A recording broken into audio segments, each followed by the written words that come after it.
waren durchgehend hier. Ne? Das war unser Leben. Meine Grundschule ist hier, mein Fußballfeld ist hier und meine Straße ist hier.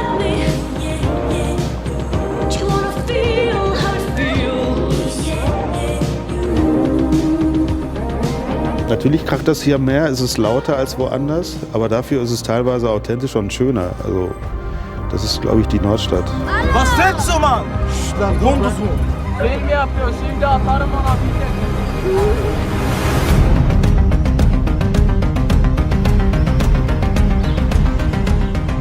Wenn die Leute Nordstadt hören, ne, sagen, oh Ghetto, ist es natürlich nicht.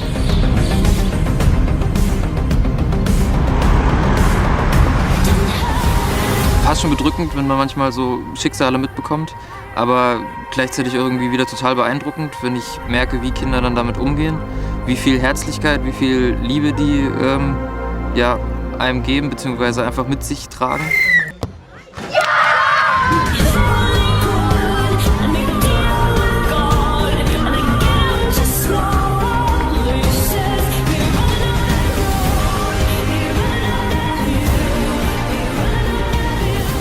Dann hast du aber auch viele Kulturen und Probleme natürlich, aber aus diesen Problemen ergeben sich immer manchmal so, so Art Wunder, so schöne Sachen ergeben sich dann.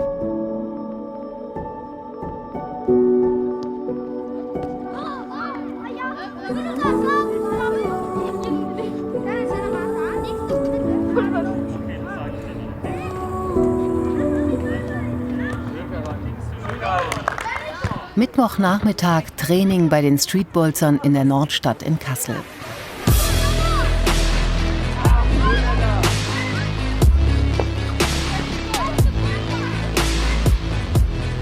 Kinder und Jugendliche aus dem Stadtteil treffen sich regelmäßig hier zum Kicken.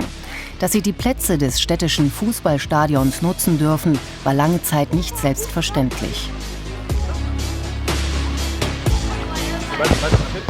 Also die Leute, die man hier jetzt sieht, die durften vorher gar nicht auf den Platz und spielen. Hier war Beton und dann haben sie halt gesehen, dass viele Kinder kommen. Dann haben wir halt zusammen auch mit Sportamt entschieden, dass hier ein Kunstrasenplatz kommt. Und seitdem ist es super belebt. Das ist eine total schöne Geschichte. Die sind über die Zäune geklettert und haben sich den Platz genommen einfach. Durften nicht. Am Anfang waren halt, die Polizisten waren da, also die Bewohner haben die Polizisten dann angerufen. Oder Ordnungsamt, die sind einmal, zweimal, dreimal gekommen und danach nicht mehr gekommen, weil keine Lust hatten. Also die Polizei oder Ordnungsamt ist gekommen, die Jugendlichen sind abgehauen. So, und dann haben sie gesehen, Ordnungsamt ist wieder weg, wieder drauf. Und das ging ein paar Mal hin und her, bis sie dann gesagt haben, nee, das schaffen wir nicht. So, und so haben sich die Jugendlichen oder die Kinder auch diesen Platz einfach genommen. Ich bin der Zweite, Rinaldo. Ich bin der Zweite. Ich bin der einzig Wahre. Die Streetbolzer sind ein Verein, aber kein typischer Fußballverein. Es geht um den Sport, aber auch um viel mehr. Und nochmal. Ich glaube, die Vereine insgesamt, der Sportverein braucht viel mehr Pädagogen als Trainer. Das ist, glaube ich, eher der Schlüssel vielleicht. Hier werden sie pädagogisch eher betreut, aber nicht auf Leistung, auf was weiß ich, was der Trainer will. Ne? Der will Erfolg haben, der will Wettkämpfe haben, der will Disziplin haben, keine Ahnung, was er alles will. Ich bin zufrieden.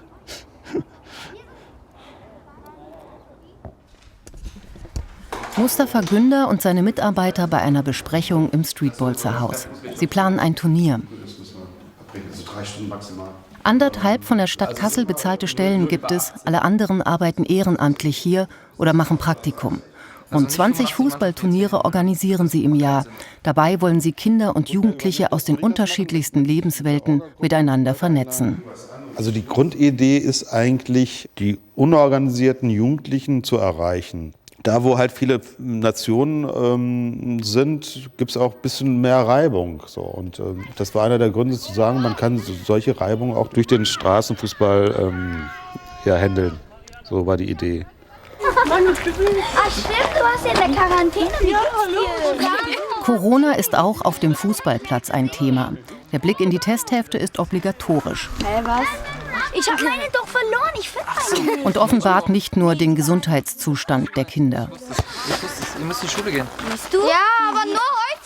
Im Testheft kannst du ja sehen, ob da ein Test drin war. Die werden ja 3-mal die Woche getestet.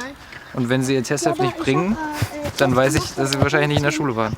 Sonst hätten sie ja das Testheft dabei. Das heißt, sie hat geschwänzt. Nein, er hat jetzt 15 Minuten. Ja. Längst sind die Mitarbeiter der Streetbolzer viel mehr als nur die Fußballbetreuer der Kinder. Das kam durch Corona, weil wir gemerkt haben, einfach, dass diese Homeschooling-Aufgaben sind einfach für die nicht so gut zu lösen gewesen, weil die einfach zu Hause nicht die Voraussetzungen haben.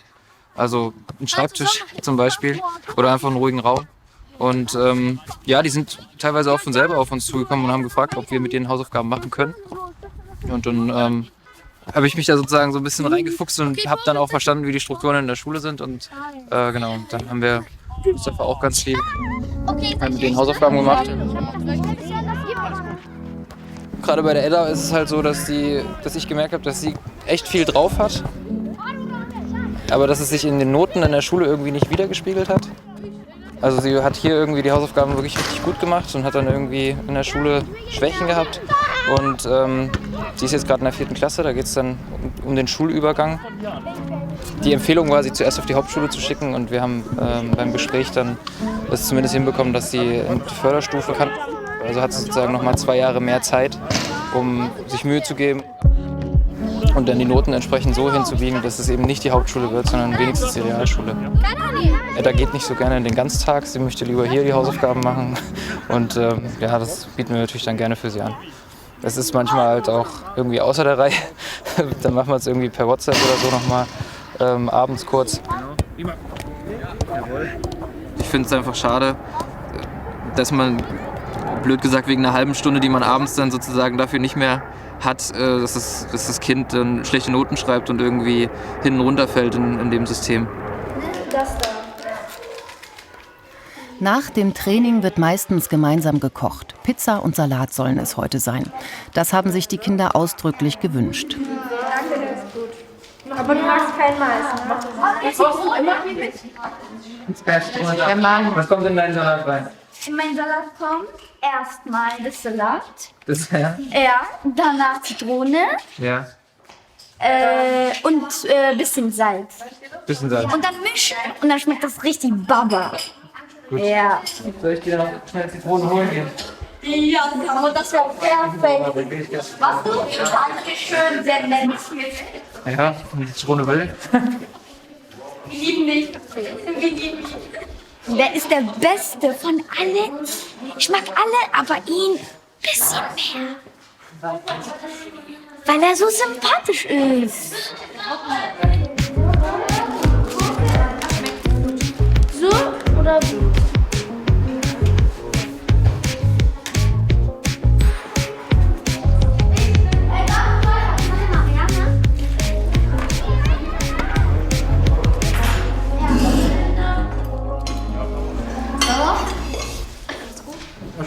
Ist überhaupt nicht sauer. In den Anfängen der Streetbolzer waren solche Aktionen eher die Ausnahme. Irgendwann haben die Mitarbeiter gemerkt, wie wichtig es einigen Kindern war, gemeinsam zu essen. Erstmal ist es schön, gemeinsam irgendwas zu machen, aber es gibt auch viele Kinder, die wirklich Hunger haben. So, und ich weiß jetzt nicht, da muss man in die Familien gucken, aber meine Einschätzung ist, dass einige auch wirklich arm sind. Das berührt ja einen dann auch, wenn man die Familiengeschichten erzählt bekommt. Da sind schon traurige Geschichten dabei. Da fühlt man sich schon ein bisschen verantwortlich für.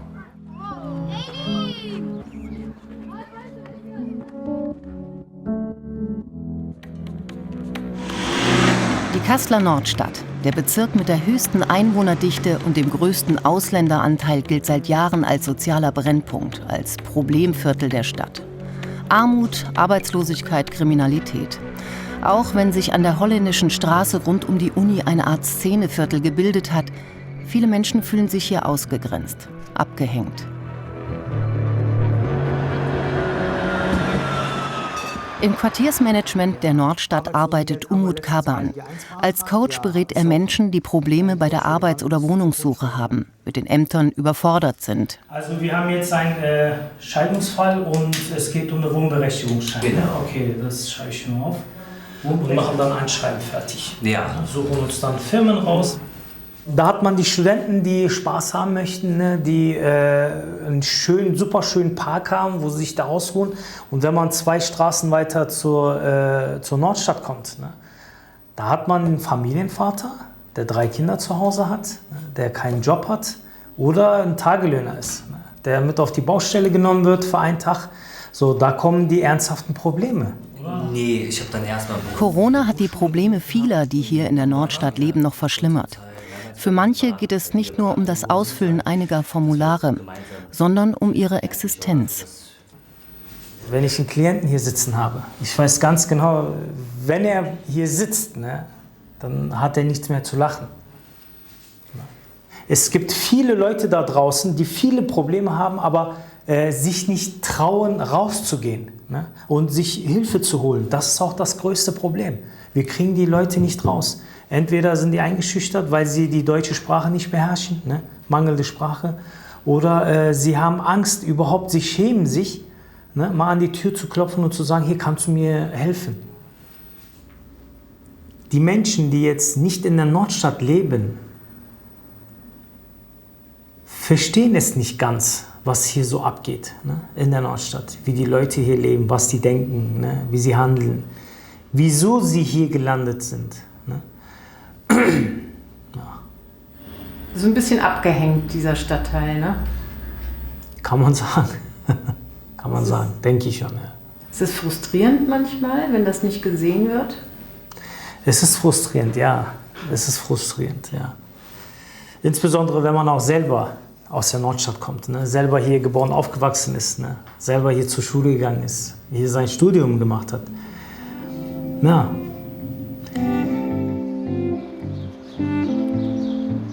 Die Friedrich-Wöhler-Siedlung in Kassels Nordstadt, eine eigene Welt. Hier ist Umut Kaban aufgewachsen.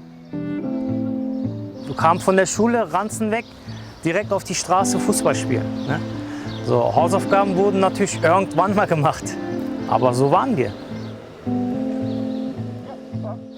Wir haben drüben unser Fußball gespielt, haben Fang gespielt. Also ich war sehr glücklich hier, ne, in der Nordstadt.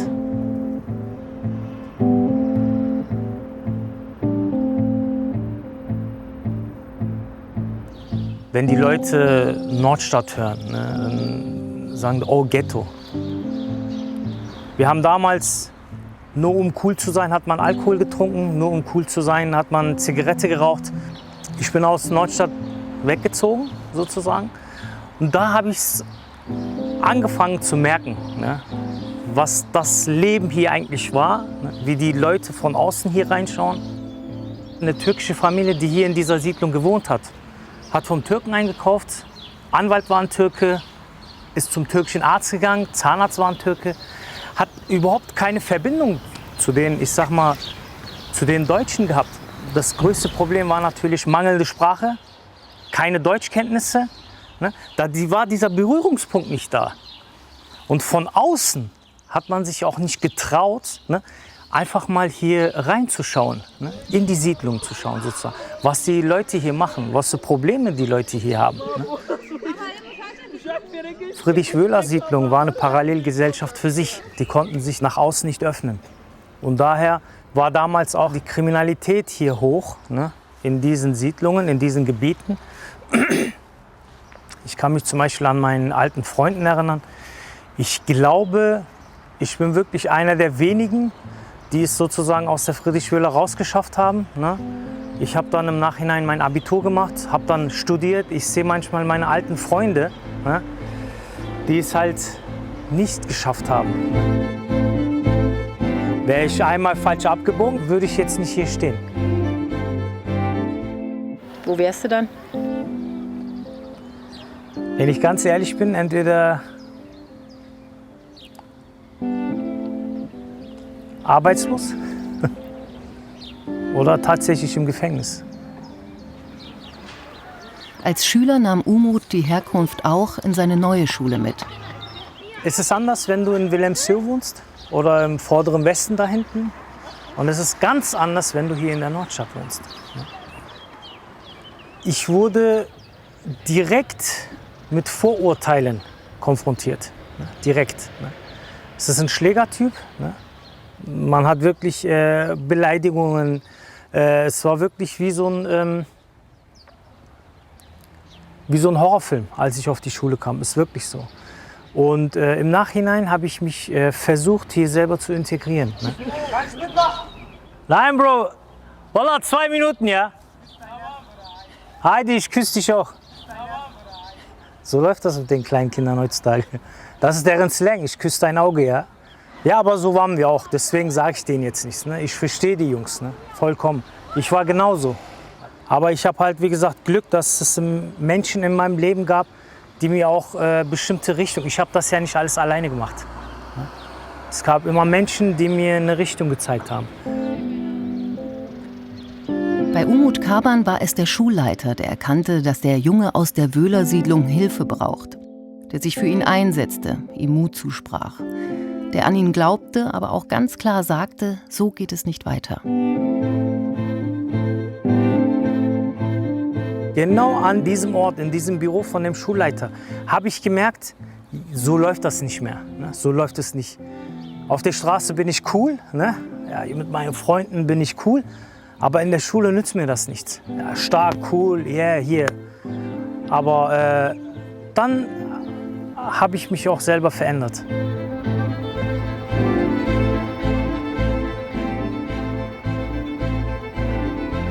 Bis heute ist es immer noch wichtig, wo jemand herkommt. Reicht die Angabe einer Adresse aus, um zu vermuten, Schlägertyp, kriminell, arbeitslos? Aber was kann man tun, um gegen solche Vorurteile anzukämpfen?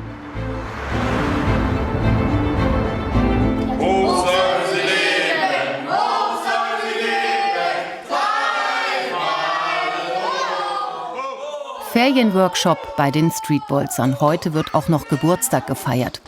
Für das Team ist die Ferienzeit oft richtig stressig. Selbst wenn du einen schlechten Tag hast und irgendwie schlecht in den Tag gestartet bist und du kommst hier rein und dich lachen und grinsen Kinder an, dann bist du ja meistens eigentlich schon wieder so gut drauf, dass du... Ich mache das wirklich mega gerne. Also mir hilft das eher, dass Kinder mich tagtäglich angrinsen und anlachen. Doch auch hier läuft es nicht ohne Konflikte. Kinder mit unterschiedlicher Erziehung, Religion, Hautfarbe, Herkunft. Auch sie bringen Vorurteile mit. Wir hatten ja hier auch einen relativ krassen Vorfall dann direkt am zweiten Tag, an dem rassistische Äußerungen gefallen sind. Und ich glaube, dass man dadurch, dass man es immer wieder anspricht, ganz kleine Schritte macht und dann vielleicht die dann auch irgendwann wieder reproduziert werden von den Kindern. Eigentlich bin ich mir sogar relativ sicher, dass es bei manchen so ist.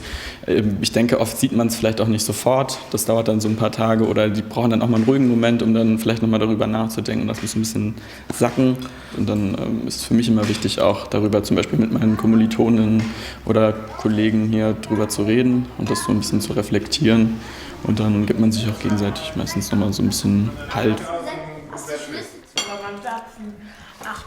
So, was ist heute der Plan? Orangerie. Weil ihr so viel davon esst. Was machen wir da? 1, 2, 3. Im Ferienworkshop geht es neben dem Fußball ums Filmen und Fotografieren. Wie setze ich das Motiv richtig in Szene? Wie halte ich besondere Momente im Bild fest? Kassels Vorzeigepark vor der Orangerie ist dafür eine perfekte Kulisse. Robin ist bei den Streetbolzern für die Film- und Fotoprojekte zuständig. Er arbeitet seit Jahren mit, ehrenamtlich. Wenn die Kinder lächeln, wenn die fröhlich sind oder wenn sie für 2 Wochen auch einfach mal dem Alltag, der vielleicht nicht so schön ist, entfliehen können, dann ist das eine Bestätigung, die das für mich wert, also für mich ist das wert dann. Die meisten Kinder, die bei den Streetbolzern mitspielen, kennen sich aus der Schule. Amir und Tolga sind in der gleichen Klasse, sind dort immer wieder aneinander geraten. Das gemeinsame Fußballspielen brachte die beiden zusammen. Jetzt ist er mein Freund geworden. Erstmal bei einem Streit, dann sind wir wieder Freunde geworden.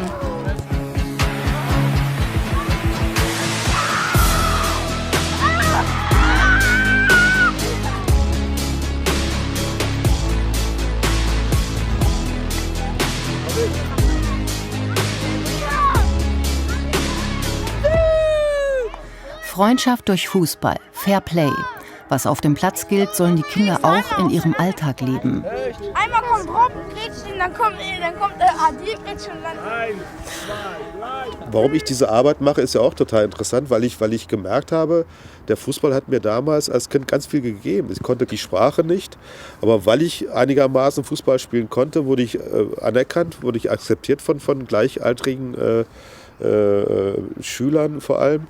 Und dann war ich einer in der Gruppe und konnte immer noch kein Deutsch, konnte mit denen zwar nicht reden, aber durch den Fußball habe ich den Schritt geschafft, ein Mitglied in dieser Gruppe zu werden, und das hat mir gut getan. Zurück ins Vereinsheim der Streetbolzer. Am Ende des Workshops werden die Ergebnisse gezeigt und besprochen. Es geht erstmal darum, dass ihr selber was mitnehmen könnt von dem, was ihr gemacht habt, dass ihr euer eigenes Ergebnis habt. Deswegen würde ich sagen, schaut euch um, schaut euch eure Fotos an, guckt euch eure Lieblingsfotos, nehmt eure Lieblingsfotos mit. Adil und Jero. Wo ist das? Für Toro-Klasse ist Basketball. Komm, jetzt zeig es mal in die Kamera. Das ist eins der besten Bilder, finde ich. Auch Robin hat früher in der Nordstadt gelebt. Er ist der Sohn von Mustafa Gündar und ist bei den Streetbolzern von Anfang an dabei. Man ist natürlich manchmal genervt von den Kindern oder so, aber es sind natürlich auch sehr schöne Momente. Ich meine, viele von denen nennen mich jetzt ihren Bruder oder so. Ich bin jetzt ein großer Bruder, sagen zu mir, ich will nie wieder, dass du was anderes machst oder so. Die haben extra die Fotos genommen, wo ich mit drauf bin. So, das hänge ich mir auf. Das ist schon sehr süß, das ist schon eine starke Art der Bestätigung. Deswegen, das macht schon Spaß. Eigentlich arbeite ich woanders, eigentlich mache ich andere Sachen. Eigentlich mache ich dieses Fotoding, dieses Filmding. Eigentlich studiere ich Politikwissenschaften. Ich mache komplett Sachen konträr dazu. Aber ich bin trotzdem hier aufgewachsen in der Gegend und habe das mein ganzes Leben kennengelernt. Deswegen ist es für mich, habe ich da auch irgendwie vielleicht eine Verbindung zu. Auch wenn ich natürlich mehr Glück gehabt habe vielleicht. Aber trotzdem habe ich ähnliche Sachen, also mich mit ähnlichen Sachen beschäftigt, gerade im Aufwachsen. Am letzten Tag des Workshops Abschiedsbild mit allen. Die Zeit war anstrengend, aber auch richtig gut. Da sind sich alle einig. Es kommen ja auch unglaublich viele und ich glaube, dass wir schon hier irgendwie am richtigen Hebel sitzen. Also ich glaube, in Kinder zu investieren ist immer das richtige Investment. Ja, da hinten. 2 Wochen haben die Mitarbeiter jeden Tag der Ferien mit den Kindern fotografiert, gespielt, sind durch Kassel gewandert, haben gemalt, gemeinsam gegessen, geredet und diskutiert.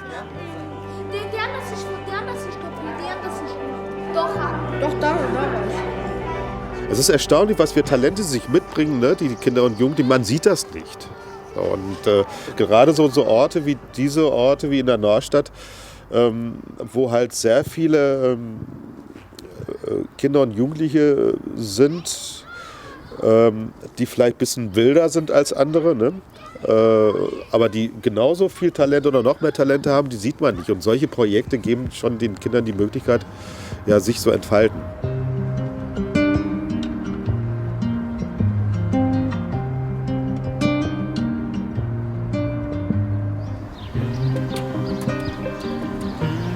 Ob sich die Nordstadt irgendwann von ihrem schlechten Image befreien kann?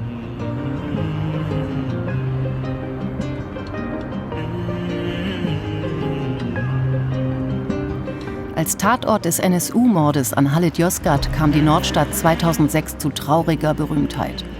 Einmal mehr wurde das Viertel entlang der Holländischen Straße zum Brennpunkt.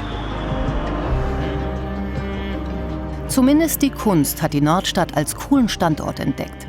Street Art, riesige Gemälde an Mauern und Hausfassaden bringen Kulturinteressierte hier ins Viertel. Im Documenta-Sommer 2022 besuchen indonesische Künstler die Streetbolzer zu einem gemeinsamen Workshop. My name is Sestu. I'm part of the Taring Badis Collective from Yogyakarta, Indonesia. This one, our friend. Made from coal. Die Pappfiguren der Künstlergruppe Taring Padi sind Teil der Documenta 15. Gemeinsam mit den Kindern werden nun neue Figuren geschaffen für die Ausstellung. Das Besondere ist, glaube ich, dass die Künstler, so international bekannte Künstler hier sind und unsere Kinder das annehmen. Ja? Also ich glaube, sonst hätten sie nicht die Chance, mit Künstlern irgendwie zusammen irgendwas zu machen. Und das ist schön. Also diese Begegnung einfach. Hochkultur mit Straßkultur, keine Ahnung. Aber das ist schön. Ja, tschüss. Zum künstlerischen Programm des Kollektivs gehört es, weltweit mit Kindern und Jugendlichen aus abgehängten Stadtteilen Kunst zu machen. Ich bin so cool. Meins! Ja, Gesicht vergessen.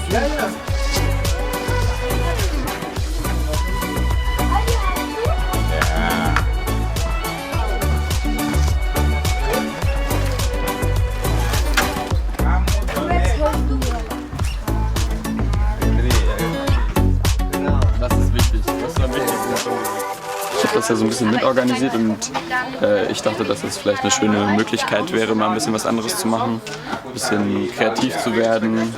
Es ist viel los, viel Trubel, aber so habe ich mir das auch irgendwie erhofft, dass viele vorbeikommen und sich austauschen können miteinander, ein bisschen malen können. Das ist mein Bild. Ein Künstler bin ich. Verstanden? Ich habe das alleine gemacht.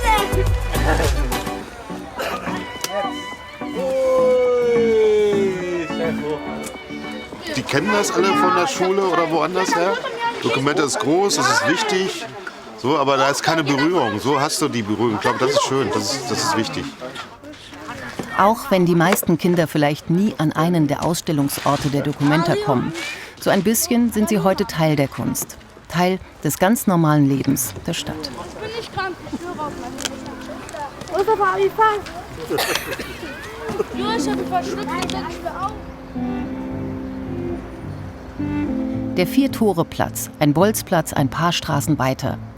Hier hat Umut Kaban einen Großteil seiner Kindheit verbracht. Hier sind wir wie im Paradies, im Gegensatz zur Holländischen Straße. Wenn ich mir so überlege, war das schon unsere Welt. Also Vier-Tore-Platz, nach Hause. Ich wusste gar nicht, dass es noch ein Leben da draußen gibt. Wir waren durchgehend hier, ne? Das war unser Leben. Wenn wir uns jetzt hier umschauen, es gibt alles Multikulti. Ne? Eben hat ein Somalier hier gespielt, jetzt rutscht die Deutsche runter und dann kommt ein Italiener, Russe und ein Türke zusammen beispielsweise. Ne? Die spielen alle zusammen. Ne? Das sind Kinder, die haben Spaß zusammen. Aber wenn man die Eltern fragt, oh nee, du darfst nicht mit dem Jungen da, Name blabla X, ne, spielen. Ne? Weil sein Vater so und so ist. Ist doch schwachsinnig. Es ist hier ein Multikulti, was wir ausnutzen können. Ne? Ich finde immer, dass man mehr Toleranz haben sollte. Ne? Und aufmerksam ist. Ne? Es wird öfters mal als Ghetto bezeichnet. Ne? Ach, sozialer Brennpunkt. Ne? Es ist scheiße, sozusagen. Ghetto. Und ich finde, dass es ganz wichtig ist, ne? Dass die Eltern, dass die Bevölkerung, die beispielsweise der Familienvater Peter, dass er keine Grenze zieht, ne? Sondern dass er auch mal reinsieht. Ne? Und nicht einfach nur, oh, in Zeitung stand, Nordstadt ist scheiße, ist ein Ghetto. Ne? Nicht das, sondern aus der Nordstadt kommen auch vernünftige Leute raus. Ne?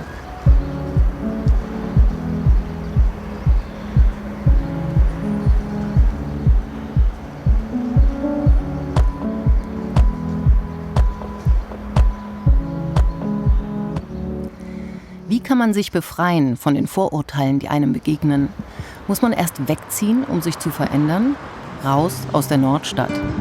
Lohnt es sich, für einen Stadtteil zu kämpfen, der immer wieder in den Zeitungen und Medien ausgeschlachtet wird? Far from home, far from hollow, far from all that I've known, far from things that I need, far from all that is me. Ali Timtik auf der Terrasse seiner Kneipe. 2021 wurde er zum Ortsvorsteher der Nordstadt gewählt. Der erste mit ausländischen Wurzeln. Das erlebe ich auch bei den Ämtern überall auch, die Vorurteile. Ich bin Mensch mit dem Migrationshintergrund. Ich bin ein Kasseler. Ich bin ein Nordstadtler und hier ist auch meine Heimat und werde ich auch für die gleichen Rechte für alle auch meine Meinung sagen und dafür auch kämpfen halt. Ende Juni 2022 auf den Plätzen des Nordstadtstadions. Ein Höhepunkt im Programm der Streetbolzer. Unter dem Motto Kick rechts weg treten verschiedene Vereine aus Kassel und dem Umland gegeneinander an. Auch die jüngsten der Streetbolzer sind mit 2 Mannschaften dabei. Die sind gut im Schuss, die haben gut trainiert. Ja, Wasser gibt's da. Wenn wir gewinnen, wir feiern. Wenn wir nicht gewinnen, ist egal. Das war ein normales Spiel. Mustafa Günder im Austausch mit den anderen Trainern. Bei den Spielen werden nicht nur die Tore gezählt, sondern ganz genau auf das Miteinander geschaut. Man kann sportlich gewinnen, aber war unfair. Im Endergebnis kannst du aber trotzdem verlieren. Das heißt, Gewichtung ganz groß auf Fairplay. Die Frage ist natürlich, ob die Kinder und die Jugendlichen das verinnerlichen innerhalb kürzester Zeit.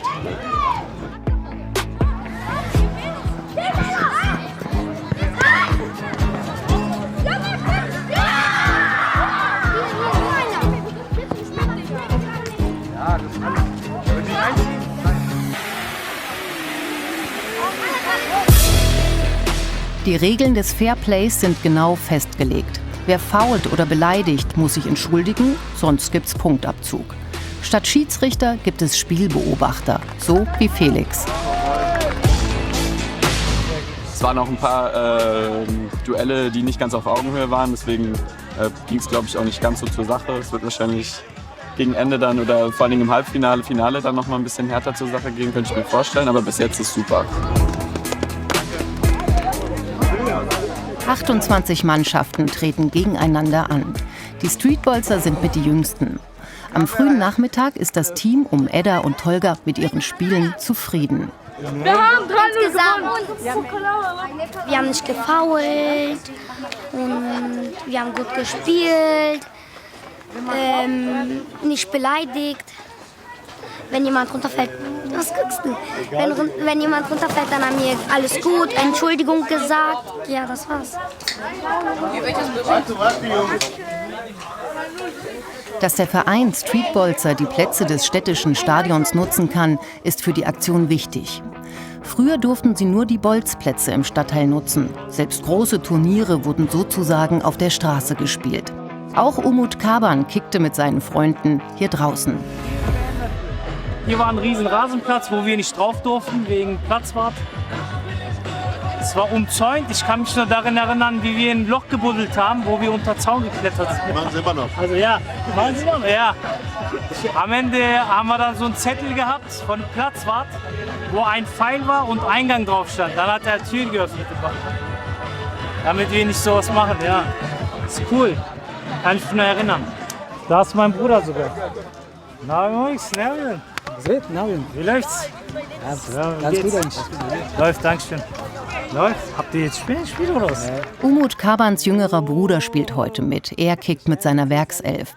Der große Bruder war für ihn ein Vorbild. Für den Jüngeren war vieles einfacher. Es ist ganz wichtig, dass sie hier ihren Platz haben, dass sie jemanden hier haben, dass sie so einen Verein haben. Dass jemand sagt, komm her, wir sind immer für dich da, egal wann. Das macht mich echt glücklich, dass ich so viele Jugendliche Sport machen sehe. Heute wird auch das Vereinsheim der Streetbolzer eingeweiht. Mit 2 Jahren Verspätung wegen Corona. Wichtige Sponsoren sind gekommen. Das Haus ist durch ein Spendenprojekt von Kasseler Firmen finanziert worden. Es ist so ein Ort, was vieles verbindet und vor allem Leute auch herholt, die sonst wenig vielleicht mit der Nordstadt zu tun haben, aber auch dass so eine Wertschätzung für die Nordstadt ist, glaube ich. Das ist wichtig. Das Haus ist mehr als ein Vereinsheim. Das ist durch die Corona-Pandemie natürlich doch mal sowas wie es ist ein Lernzentrum geworden für Kinder. Für die anderen ist es irgendwie fast so ein Nachmittagszuhause geworden. Es ist irgendwie so eine Art Weiterbildungszentrum geworden durch unsere Workshops. Also es ist viel mehr, glaube ich, als wir es uns am Anfang gedacht haben.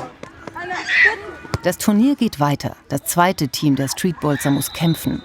Gegen Ende möchte jeder gewinnen. Nicht immer klappt das ohne Reibereien. Ey, ist denn alles gut? Ey, Jungs, ganz ruhig, können wir uns entschuldigen? Wer war da in der Situation? Ich habe es nicht genau gesehen. Wer war das? Ich und auf jeden Fall mache ich so bei Ihnen, ne? Auf jeden Fall. Ja, aber ich mal so clever. Hey, sag doch einfach. Hör auf damit! Auch im Team bleiben wir ruhig. Sag doch einfach entschuldigen, dann ist alles gut, dann ist nicht so viel passiert. Das ist doch die Regel. Warum lügen die dann? Mach Pause. Warum lügen die? Gib mir doch die Hand. Aber... Sich zu entschuldigen, auch wenn man sich selbst ungerecht behandelt fühlt, gar nicht so leicht. 5 Minuten. Nun werden die Punkte zusammengezählt. Eines der beiden Streetbolzer-Teams hat es nicht ins Finale geschafft. Ich will nicht mehr Fußball spielen. Bist du sicher? Ja. Samu ist der beste Mann auf der ganzen Welt. Er fährt mich nach Hause. Ich muss zu einer Hochzeit. Die Stimmung ist gekippt, aber Hochzeit ist jetzt wichtiger dann, oder? Ja, da sind meine Cousinen. Gut, die Cousinen sind da. Die einen sehen es pragmatisch, andere sind untröstlich. Ich bin gegen andere. Man ist ein bisschen, ja, ich wollte schon Sozialarbeiter sagen, aber ich bin Sozialarbeiter. Man ist halt ein bisschen Seelensorge und keine Ahnung was auch immer. Ne? Für das Team von Tolga und Edda geht es jetzt um den Sieg in ihrer Altersklasse. 11-Meter-Schießen ist angesagt. 3 Spieler müssen antreten. Nein, ich schaff das nicht. Yakın. Onlar çıktı. Oynamayacağım. Hadi. Ne enişteşleri yenildik. İş yok.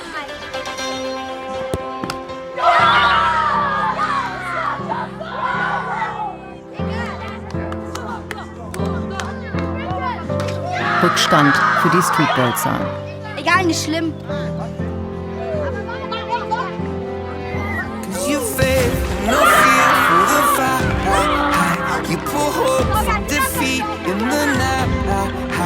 Gleichstand. Und Edda erhöht auf 2:1. Man teilt dann die Sorgen teilt man sich, die Freude teilt man sich dann so. Und wenn man halt nur diese Turniere macht, die Leute kommen, gehen nach Hause und hier bist du die ganze Zeit dabei.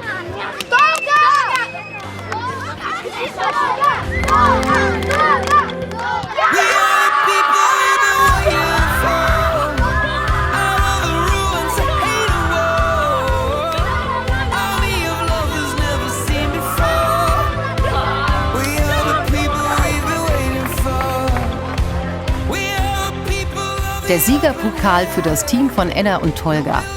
Und der Fairplay-Pokal für die ausgeschiedene Mannschaft der Streetbolzer. Heute haben sie alle gewonnen.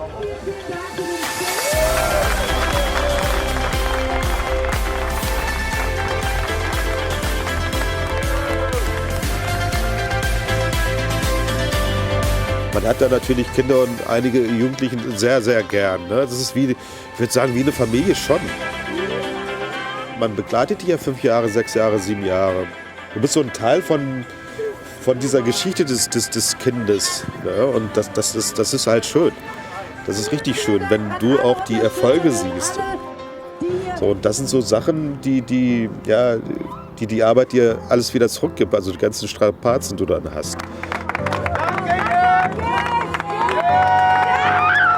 Und noch schöner ist, wenn jemand nach 10 oder 20 Jahren kommt, oh Mustafa Abi, wie geht's dir? Das war doch so schön damals vor 20 Jahren, als wir das und das gemacht haben. Ich glaube, das ist das, was halt bei der Sozialarbeit als Feedback super, super wichtig ist. Also wir werden ja nicht reich, verdienen nicht viel, haben viel Stress, finde ich. Aber so dieses Menschliche, dieses Persönliche, das bringt einen, das macht Spaß, wenn die Wertschätzung dann kommt. Und die kommt immer, wenn man gute Arbeit macht, da bin ich mir sicher. Mitte September vor Alis Kneipe. Seit Anfang des Monats arbeitet Samuel nicht mehr bei den Streetbolzern. Treffen mit den alten Kollegen. Schön, dass du uns wieder besucht hast. Dankeschön. Nach Beendigung seines Studiums war ihm die halbe Stelle zu wenig. Nun arbeitet Samuel im Amt für Chancengleichheit bei der Stadt Kassel. Das ist kein Abschied, weil ich ja nicht weg bin. Also ich bin jetzt nicht mehr hauptamtlicher Mitarbeiter, aber ich bin ja in der Stadt Kassel und bleibe Streetbolzer und wenn Veranstaltungen sind, bin ich da. Ich kann sie jetzt halt nicht mehr so gut vorbereiten unter der Woche, aber ich habe da großes Vertrauen in Mustafa und es wird mit Sicherheit einen sehr guten Nachfolger geben und ja, deswegen ich realisiere das gar nicht so sehr als Abschied. Klar ist, bei den Streetbolzern wird es weitergehen. Der Fußball als Türöffner ist wichtig. Für Ali Timtik hat das Leben hier im Viertel neben all den Problemen auch Vorteile. Die Nordstadt ist bunt, man lernt von den anderen auch was und bildet sich auch mit der kulturellen Ebene mehrseitig. Das finde ich super gut.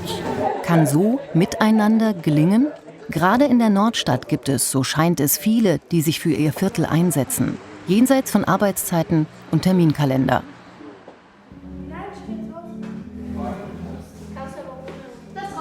Heute ist es ruhig im Streetbolzer Haus. Für Mustafa und seine Mitarbeiter waren die vergangenen Monate anstrengend. Eigentlich hätten sie über die Sommerferien schließen sollen. Das haben sie nicht hingekriegt. Die Kinder hätten nicht gewusst, wo sie hin sollen. Hast du gegessen heute in der Schule? Auch. Hat's geschmeckt? Das Regenwetter nutzt auch Robin, um endlich das Filmprojekt zum Workshop im Sommer zu schneiden. Damit wollte er längst fertig sein.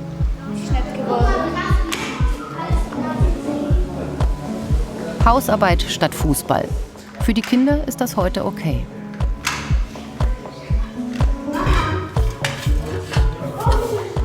Ich mache es nicht ohne Geld, ne? Ich suche gleich Geld und so. Ich bin heute Putzfrau geworden.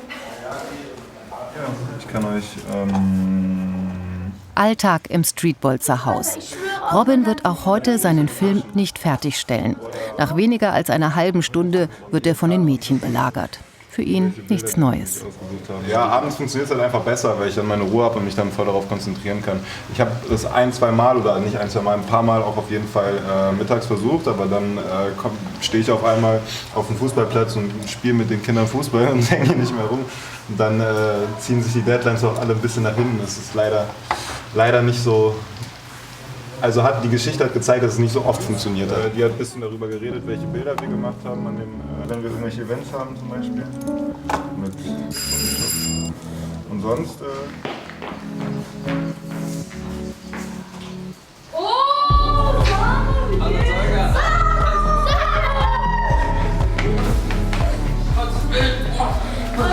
Na, wie geht's euch? Gut? Sehr schön. Wurdest du gefeuert? Ich wurde nicht gefeuert, nee, Gottes Willen. Gott sei Dank nicht. Ging leider nicht mehr. Ich brauchte eine volle Stelle. Ich war doch nur die Hälfte der Zeit quasi hier. Und Streetbolzer hat leider noch nicht 2 volle Stellen.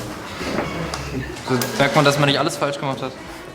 Einmal Streetbolzer, immer Streetbolzer, haben wir gesagt. Und das ist ja auch irgendwie so. Das ist ja irgendwie auch eine, wie soll man sagen, eine Grundeinstellung. Also mit dem Bolzplatz bin ich ja aufgewachsen. Und dieses Projekt setzt am Bolzplatz an, deswegen war es für mich irgendwie total logisch, wenn es sowas gibt, mache ich da mit. In Halle gab es das in der Form noch nicht, als ich Kind war sozusagen und als Student habe ich es ja dann kennenlernen dürfen und das bleibt ja. Ich hoffe, meine Kinder gehen auch auf den Bolzplatz.